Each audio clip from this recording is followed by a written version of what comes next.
Hello friends, welcome to auto exams. मैं हूं सोनम और आज इस वीडियो में हम देखेंगे दोस्तों UP constable, Bihar police constable और दिल्ली पुलिस। तो दोस्तों इन सभी के लिए दोस्तों जीए जीके के मोस्ट इंपॉर्टेंट क्वेश्चन कवर करने वाले इस वीडियो में। तो इस वीडियो के अंत तक बने रहिएगा, अपने सोनम मैम के साथ बने रहिएगा। चलिए चलते हैं हम पहले क्वेश्चन की तरफ। तो पहला क्वेश्चन है आपका, हिंदी में कविता और पहेलियाँ लिखने वाला प्रथम मुस्लिम कवि था। तो दोस्तों हिंदी में कविता और पहेलियाँ लिखने वाला प्रथम मुस्लिम कवि कौन था? तो आपका राइट आंसर होगा अमीर खुसरो। आपका राइट आंसर हो जाएगा ऑप्शन ए। दोस्तों अमीर खुसरो जो है इन्हें भारत में गजल का जनक कहा जाता है। तो आइए जान लेते हैं इनके बारे में। दोस्तों अमीर खुसरो को कव्वाली तथा गजल का जनक कहा जाता है। इन्हें भारत का तोता और तोता ए हिंद के नाम से जाना जाता है। इनके गुरु निजामुद्दीन औलिया थे तथा इनकी पुस्तक तूतीनामा, तुगलकनामा, अंशिका जैसे आदि इनकी पुस्तकें हैं। और इनका जो जन्म है दोस्तों वह उत्तर प्रदेश के एटा जिले में हुआ था। तो ठीक है दोस्तों, इतनी सारी बातें आपको किसके बारे में याद रखनी है? अमीर खुसरो के बारे में याद रखनी है। यह काफ़ी इंपॉर्टेंट दोस्तों आपके हर एग्जाम में देखने को मिलते हैं। ठीक है, याद रखिएगा। चलिए आगे चलते हैं हम नेक्स्ट क्वेश्चन की तरफ। अगला क्वेश्चन आपका, वह कौन सा सुल्तान था जिसने अपनी आप को खलीफा घोषित किया था? तो दोस्तों अपने आप को खलीफा किसने घोषित किया था? तो आपका राइट आंसर हो जाएगा अलाउद्दीन खिलजी। अलाउद्दीन खिलजी अपने आप को खलीफा घोषित किया था। और यह अपने आप को क्या बोला था? तो इसे सिकंदर, द्वितीय सिकंदर के रूप में भी जाना जाता था दोस्तों अलाउद्दीन खिलजी को। ठीक है, चलिए आगे चलते हैं हम नेक्स्ट क्वेश्चन की तरफ। अगला क्वेश्चन यह है कि भारत में ग्रैंड ट्रंक रोड का निर्माण किसने करवाया था? तो दोस्तों भारत में जो ग्रैंड ट्रंक रोड का निर्माण करवाया था वह करवाया था आपका शेर शाह सूरी। बी ऑप्शन आपका राइट आंसर हो जाएगा। और शेर शाह सूरी का एक प्रसिद्ध मकबरा है दोस्तों। इसका जो मकबरा है वह भी आपके एग्जाम में पूछने को मिलता है कि शेर शाह सूरी का मकबरा कहाँ स्थित है। दोस्तों शेर शाह सूरी का मकबरा सासाराम बिहार में स्थित है। ठीक है, तो और इसने ग्रैंड ट्रंक का रोड भी निर्माण भी करवाया था। तो यह सारी बातें आपको याद रखनी है, शेर शाह सूरी से संबंधित है। चलिए आगे चलते हैं नेक्स्ट क्वेश्चन की तरफ। अगला क्वेश्चन है आपका, झूम है। झूम क्या है दोस्तों? तो झूम एक प्रकार का क्या है? कृषि खेती का एक पद्धति है। ठीक है, कृषि का एक पद्धति है आपका झूम। याद रखिएगा, झूम आपका कृषि का एक पद्धति है। और बात करें हम, कृषि का एक पद्धति है। और झूम की स्थानीय नाम क्या है दोस्तों? उसको जान लेते हैं। स्थानीय नाम है इसका कुमारी। कुमारी कहाँ पे कहा जाता है? केरल में पश्चिमी घाट की पहाड़ियों पे इसे कुमारी कहा जाता है।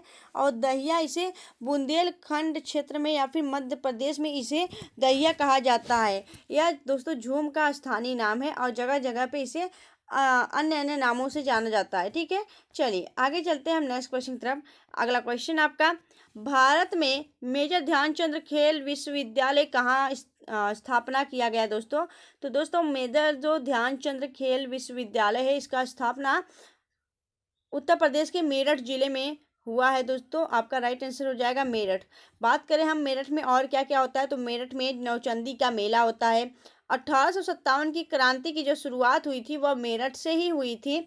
और चौधरी चरण सिंह जो विश्वविद्यालय है वह भी आपका कहाँ पे स्थित है? वह भी आपके मेरठ में स्थित है। ठीक है, इतनी बातें याद रखनी है आपको मेरठ से संबंधित। चलिए आगे चलते हैं नेक्स्ट क्वेश्चन की तरफ। अगला क्वेश्चन आपका, पाल खेड़ा का युद्ध किस वर्ष लड़ा गया था? तो दोस्तों जो पाल खेड़ा है इसका युद्ध आपका 1728 में लड़ा गया था। सी ऑप्शन आपका राइट आंसर हो जाएगा। और किसके बीच लड़ा गया था दोस्तों? तो बाजीराव ने निजामुल मुल्क को परास्त किया था। ठीक है, चलिए आगे चलते हैं नेक्स्ट क्वेश्चन की तरफ। अगला क्वेश्चन यह है कि वे देश जो मैत्री सेतु पुल से जुड़े हुए हैं वह कौन से देश हैं? तो आपका राइट आंसर हो जाएगा दोस्तों मैत्री सेतु से जो जुड़े हुए हैं, मैत्री सेतु पुल से जो जुड़े हैं आपके, तो वह है भारत और बांग्लादेश। भारत और बांग्लादेश के बीच एक मैत्री सेतु पुल बनाया गया है। और यह किस नदी पे बनाया गया दोस्तों? तो यह बनाया गया आपका, यह जो मैत्री सेतु पुल है वह फेनी नदी पे बनाया गया। ठीक है, याद रखिएगा फेनी नदी पे बनाया गया है। चलिए आगे चलते हैं। अगला क्वेश्चन यह है कि निम्नलिखित में से किसे कृत्रिम बुद्धिमत्ता का जनक कहा जाता है? तो दोस्तों निम्नलिखित में से किसे कृत्रिम बुद्धिमत्ता का जनक कहा जाता है? यानी आपका फादर ऑफ आर्टिफिशियल इंटेलिजेंस किसे कहा जाता है? तो आपका राइट आंसर होगा दोस्तों जॉन मैकार्थी को कहा जाता है, जॉन मैकार्थी। ए ऑप्शन आपका राइट आंसर हो जाएगा। अगर आपसे पूछे कि किसे फादर ऑफ कंप्यूटर कहा जाता है, तो चार्ल्स बेबेज को फादर ऑफ कंप्यूटर कहा जाता है। ठीक है, चलिए आगे देखेंगे नेक्स्ट क्वेश्चन की तरफ। अगला क्वेश्चन आपका, निम्नलिखित में से कौन सा राज्य नेपाल के साथ अपनी सीमा नहीं करता है? तो दोस्तों ऐसा कौन सा राज्य है जो अपना जो सीमा है वह नेपाल के साथ नहीं करता है? तो आपका राइट आंसर हो जाएगा असम। ठीक है, असम अपना सीमा साझा नेपाल के साथ नहीं करता है। बाकी कितने राज्य नेपाल के साथ सीमा साझा करते हैं? भारत के कुल 5 राज्य सीमा साझा करते हैं। कौन कौन से? तो आपका यूके यानी उत्तराखंड, यूपी यानी उत्तर प्रदेश, और आपका बिहार और वेस्ट बंगाल, ठीक है, और सिक्किम। यह सभी आपका जो राज्य है वह किससे सीमा साझा करता है? आपका नेपाल के साथ सीमा साझा करता है। ठीक है, चलिए आगे चलते हैं हम नेक्स्ट क्वेश्चन की तरफ। अगला क्वेश्चन आपका, कौन सा महत्वपूर्ण मानव अधिकार भारत के संविधान के अनुच्छेद 21 द्वारा सुरक्षित है? तो दोस्तों आपका राइट आंसर जो होगा वह है आपका जीवन और स्वतंत्रता का अधिकार, यानी प्राण और दैहिक जो स्वतंत्रता है दोस्तों हमें कहाँ देखने को मिलती है? यह मिलती है आपका अनुच्छेद 21 में। ठीक है, और दोस्तों यह हमारा क्या है? यह हमारा मौलिक अधिकार है दोस्तों, मौलिक अधिकार है। और मौलिक अधिकार यानी फंडामेंटल राइट जो है दोस्तों वह भाग किसमें है? तो आपका पार्ट 3 यानी भाग 3 पार्ट 3 में है। आपका आर्टिकल कितने से? आर्टिकल आपका 12 से लेके 35 तक दोस्तों आपका आर्टिकल दिया गया है। कितना? तो मौलिक अधिकारों से संबंधित है। ठीक है, याद रखिएगा। चलिए आगे चलते हैं हम नेक्स्ट क्वेश्चन की तरफ। अगला क्वेश्चन है आपका, प्रतिवर्ष विश्व जल विद्युत का प्रतिवर्ष विश्व जल दिवस कब मनाया जाता है? तो दोस्तों प्रतिवर्ष विश्व जल दिवस आपका मनाया जाता है 22 मार्च को। 22 मार्च को विश्व जल दिवस मनाया जाता है। 20 मार्च को आपको मनाया जाता है विश्व गौरैया दिवस। 22 अप्रैल की बात करें तो 22 अप्रैल को मनाया जाता है आपका क्या? तो पृथ्वी दिवस मनाया जाता है, विश्व पृथ्वी दिवस। और 22 मई को क्या मनाया जाता है? तो जैव प्रौद्योगिकी दिवस मनाया जाता है दोस्तों, बायोडाइवर्सिटी डे मनाया जाता है आपका। ठीक है, तो चलिए आगे चलते हैं हम नेक्स्ट क्वेश्चन की तरफ। अगला क्वेश्चन आपका, चौधरी चरण सिंह अंतर्राष्ट्रीय हवाई अड्डा उत्तर प्रदेश के किस जिले में स्थित है? तो दोस्तों चौधरी चरण सिंह जो अंतर्राष्ट्रीय हवाई अड्डा है वह उत्तर प्रदेश के किस जिले में स्थित है? आपका राइट आंसर होगा, यह स्थित है आपके कहाँ पे? तो यह स्थित है आपके लखनऊ में स्थित है दोस्तों। लखनऊ में आपका चौधरी चरण सिंह हवाई अड्डा स्थित है। बात करें हम वाराणसी में, तो वाराणसी में कौन सा हवाई अड्डा स्थित है दोस्तों? तो यहाँ पे लाल बहादुर शास्त्री अंतर्राष्ट्रीय हवाई अड्डा आपका वाराणसी में स्थित है। तो ठीक है, आइए हम देख लेते हैं और भी इम्पोर्टेंट जो आपके हवाई अड्डा है। जैसे केम्पेगौड़ा हवाई अड्डा कहाँ पे है? यह कर्नाटक, बेंगलुरु कर्नाटक में स्थित है। मैंगलोर अंतर्राष्ट्रीय हवाई अड्डा या मैंगलोर कर्नाटक में स्थित है। कोचीन हवाई अड्डा की बात करें तो यह केरल में स्थित है। और कालीकट अंतर्राष्ट्रीय हवाई अड्डा की बात करें तो कोझिकोड केरल में स्थित है। ठीक है, यह सब हवाई अड्डे आपको याद रखना चाहिए। चलिए आगे चलते हैं हम नेक्स्ट क्वेश्चन की तरफ। अगला क्वेश्चन आपका, सौरमंडल का सबसे चमकीला ग्रह कौन सा है? तो सौरमंडल का सबसे चमकीला ग्रह है आपका शुक्र। सी आपका राइट आंसर हो जाएगा दोस्तों, वीनस। आपका शुक्र जो है आपका सौरमंडल का सबसे चमकीला ग्रह माना जाता है। बात करें हम शुक्र को और क्या कहा जाता है? तो शुक्र को पृथ्वी का सबसे निकट ग्रह भी माना जाता है। जो शुक्र ग्रह है वह पृथ्वी का सबसे निकट ग्रह है और इसे पृथ्वी का बहन, शुक्र को दोस्तों पृथ्वी का बहन तथा भोर का तारा और सांझ का तारा भी कहा जाता है। तो इतनी बातें आपको किससे संबंधित रखनी है? शुक्र से संबंधित रखनी है। इतनी बातें शुक्र को कहा जाता है। ठीक है, याद हुआ? चलिए आगे चलते हैं हम नेक्स्ट क्वेश्चन की तरफ। तो दोस्तों अगर आपको वीडियो अच्छी लग रही है, हेल्पफुल लग रही है, तो प्लीज़ वीडियो को लाइक करते हुए चलिएगा फ्रेंड्स। चलिए हम चलते हैं नेक्स्ट क्वेश्चन की तरफ। अगला क्वेश्चन आपका, टीपू सुल्तान का शासक था। दोस्तों टीपू सुल्तान कहाँ का शासक था? तो आपका राइट आंसर हो जाएगा, जो टीपू सुल्तान था वह मैसूर, डी ऑप्शन आपका राइट आंसर हो जाएगा, मैसूर कर्नाटक का शासक था। ठीक है, बात करें टीपू सुल्तान की जो पहली लड़ाई थी वह द्वितीय अंग्रेज मैसूर युद्ध था उसका। ठीक है, यह बातें आपको याद रखनी है टीपू सुल्तान के बारे में। चलिए आगे देखें तो अगला क्वेश्चन यह है कि रेबीज की खोज किसने जो टीके की खोज है किसने की थी। तो रेबीज की जो टीके की खोज थी वह किसने की थी, वह की थी आपके लुईस पास्चर ने। ठीक है, लुईस पास्चर ने इसकी खोज की थी।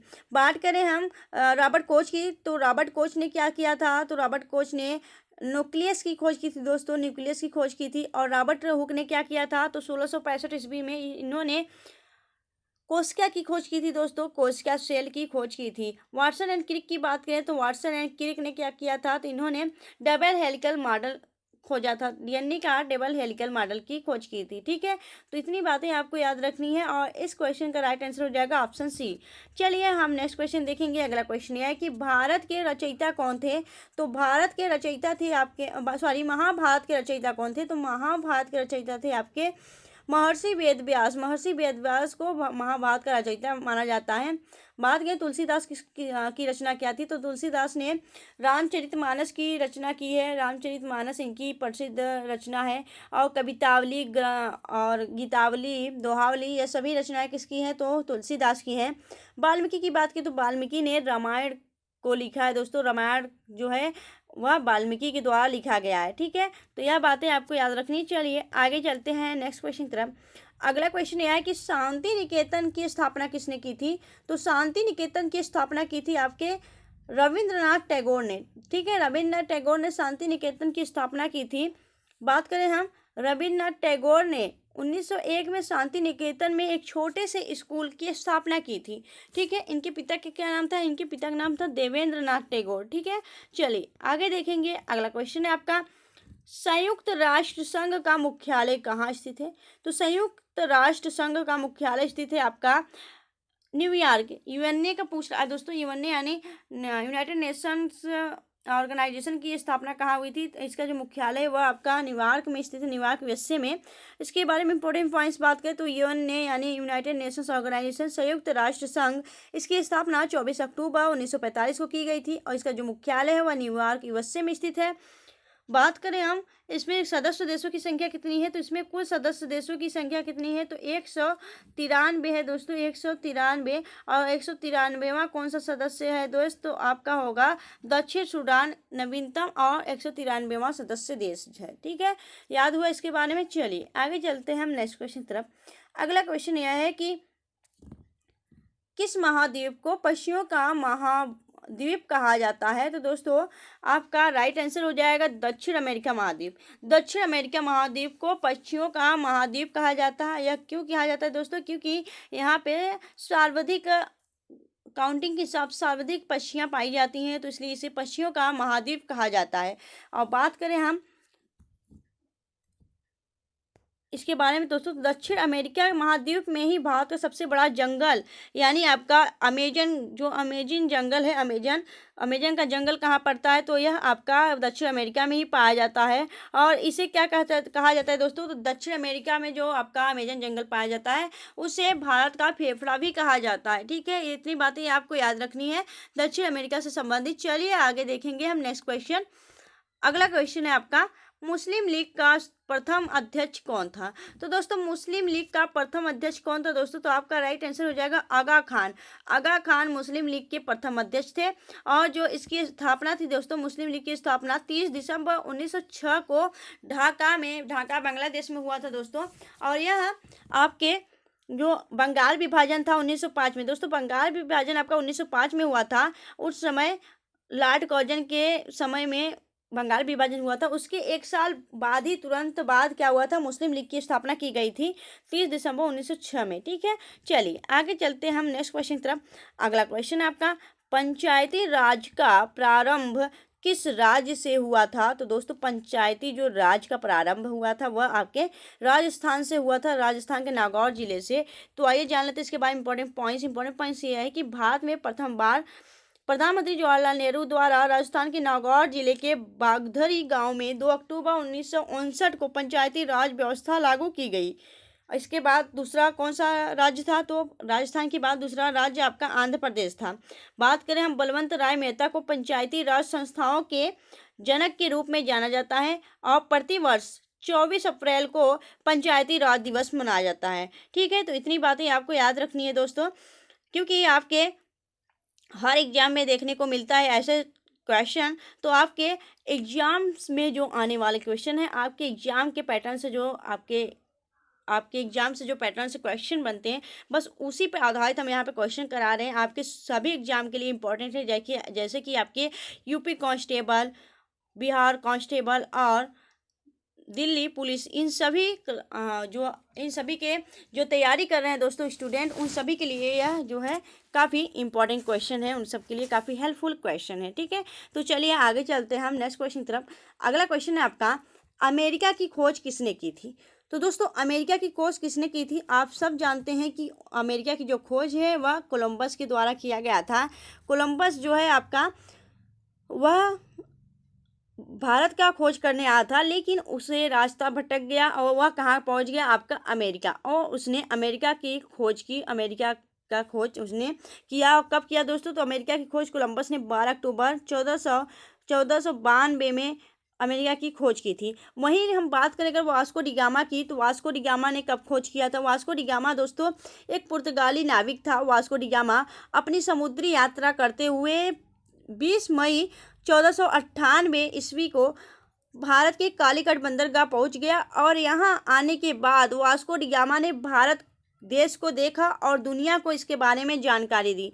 दोस्तों जो है वो आपका वास्को डी गामा यह भारत की खोज के लिए नहीं आया था, वह अपना व्यापार के लिए यहाँ पे आया था। दोस्तों यह पुर्तगाली नाविक था, लेकिन जब वह उसने भारत में पहुंचा और भारत देश को देखा, तब उसने दुनिया को इसके बारे में बताई और इसे भारत के खोजकर्ता के रूप में जाना जाता है। ठीक है, चलिए आगे चलते हैं हम नेक्स्ट क्वेश्चन की तरफ।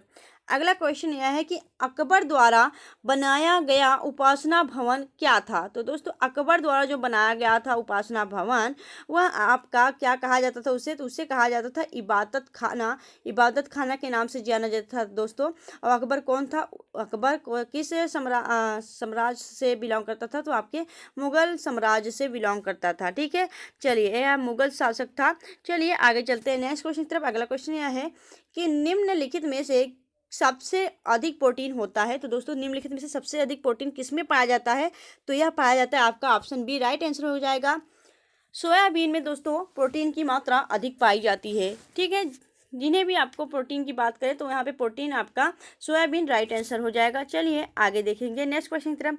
अगला क्वेश्चन है आपका, माचिस की तीली की में किस पदार्थ का प्रयोग किया जाता है? तो दोस्तों माचिस की जो तीली है उसमें किस पदार्थ का प्रयोग किया जाता है, यह आपसे क्वेश्चन पूछा जा रहा है। तो इसमें दोस्तों जो होता है आपका, इसमें आपका फास्फोरस होता है, लाल फास्फोरस। दोस्तों लाल फास्फोरस लगा हुआ होता है माचिस की तीली में। ठीक है, चलिए आगे देखें तो नेक्स्ट क्वेश्चन की तरफ। अगला क्वेश्चन यह है कि सिपाही विद्रोह के दौरान भारत का गवर्नर कौन था? तो सिपाही विद्रोह के दौरान भारत का गवर्नर था आपका कौन? तो लॉर्ड कैनिंग था दोस्तों, लॉर्ड कैनिंग था। सिपाही विद्रोह कब हुआ था दोस्तों? 1857 में हुआ था, जिसे सिपाही विद्रोह नाम दिया गया था। इसे भारत का पहला स्वतंत्रता संग्राम भी कहा गया था। ठीक है, चलिए आगे देखेंगे हम नेक्स्ट क्वेश्चन की तरफ।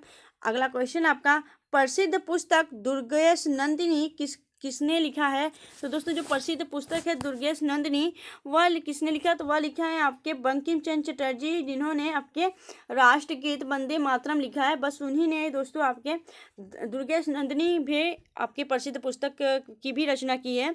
बात करें अगर हम रविन्द्रनाथ टैगोर की, तो रविन्द्रनाथ टैगोर की कौन सी पुस्तक है? तो रविन्द्रनाथ टैगोर की पुस्तक है आपकी चोखेरवाली, काबुलीवाला और पोस्टमास्टर। यह सभी किसकी रचना है? यह सभी रचना है आपकी किसकी? तो रविन्द्रनाथ टैगोर की। और बात करें दुर्गेश नंदिनी की, तो यह बंकिम चंद्र चट्टोपाध्याय ने लिखा था। तो दोस्तों आपको वीडियो कैसी लगी आप हमें कमेंट सेक्शन में कमेंट करके जो बताएं। अगर आपको वीडियो अच्छी लगी हो, हेल्पफुल लगी हो, अपनी सोनम मैम की मेहनत अच्छी लगी हो, तो प्लीज़ वीडियो को लाइक करना फ्रेंड्स। और अगर हमारे चैनल पर नए विजिट किए हैं तो प्लीज़ चैनल सब्सक्राइब कर लें। ऑटो एग्जाम्स को मिलेंगे आपसे नेक्स्ट वीडियो में। तब तक के लिए bye bye and take care.